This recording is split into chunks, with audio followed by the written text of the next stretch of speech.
What if I told you that opening an ancient tomb may have led to the deaths of more than 20 people? It sounds like the beginning of a horror story, a forgotten tomb. Ancient curses. Explorers who disturb the dead.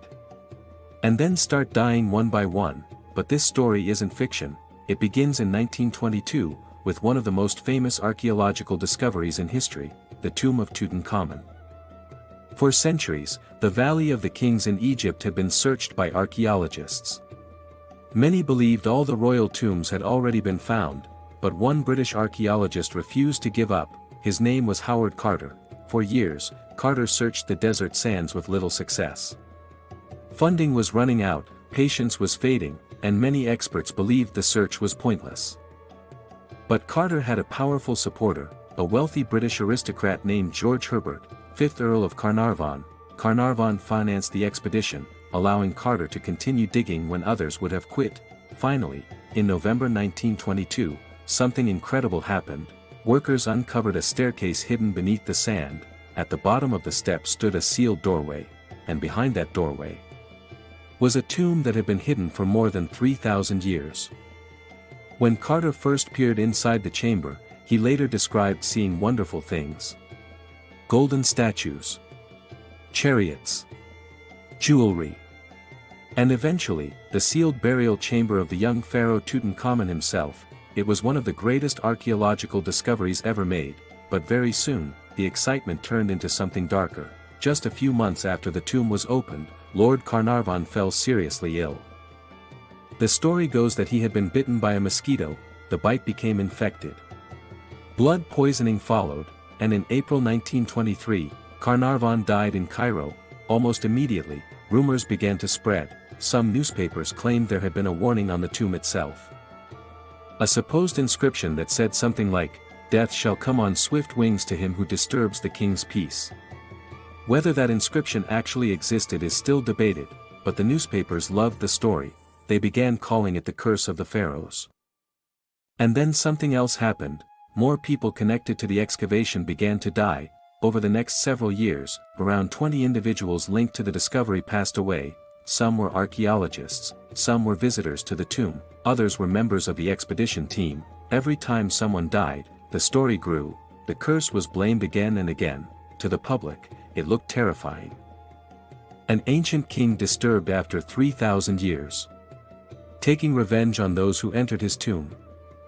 It sounded like the perfect supernatural mystery, and the media ran with it.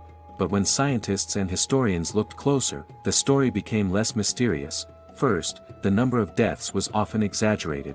Many of the people involved in the excavation actually lived long lives. For example, Howard Carter himself, the man who spent the most time inside the tomb, did not die suddenly. He lived for 17 more years after opening the tomb. If the curse was real, he would probably have been the first victim. Second, most of the deaths had ordinary explanations. Lord Carnarvon's death, for instance, was linked to an infected mosquito bite and existing health problems. Others died years later from common illnesses or natural causes. But scientists did consider another possibility. Ancient tombs can contain dangerous microorganisms. Some researchers suggested that molds or bacteria trapped inside sealed chambers for centuries might cause illness when disturbed. Certain types of fungus can produce toxins that affect the lungs or immune system. In theory, people entering a sealed tomb could be exposed to these microbes. However, even this explanation has limited evidence in the case of Tutankhamun's tomb. Most experts today believe the curse was mainly a creation of sensational journalism. In the 1920s, newspapers competed fiercely for attention. A mysterious curse connected to an ancient pharaoh made for irresistible headlines. It sold papers. And the story spread around the world. In reality, the deaths were likely a combination of coincidence, normal health problems, and a bit of human imagination. Still, the legend remains powerful. Even today, the idea of the pharaoh's curse appears in movies, books, and documentaries. There's something about ancient tombs that sparks our curiosity, and maybe a little fear. After all, these places were meant to remain sealed forever. They were designed to protect the dead and their treasures for eternity. So when archaeologists open them thousands of years later, it raises an interesting question.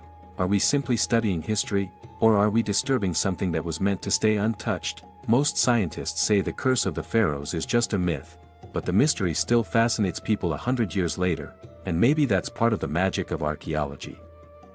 The past doesn't just give us answers, sometimes. It gives us stories that refuse to die. So what do you think? Was the pharaoh's curse just a coincidence amplified by newspapers, or do you think ancient tombs might still hold dangers we don't fully understand? Let me know your thoughts in the comments.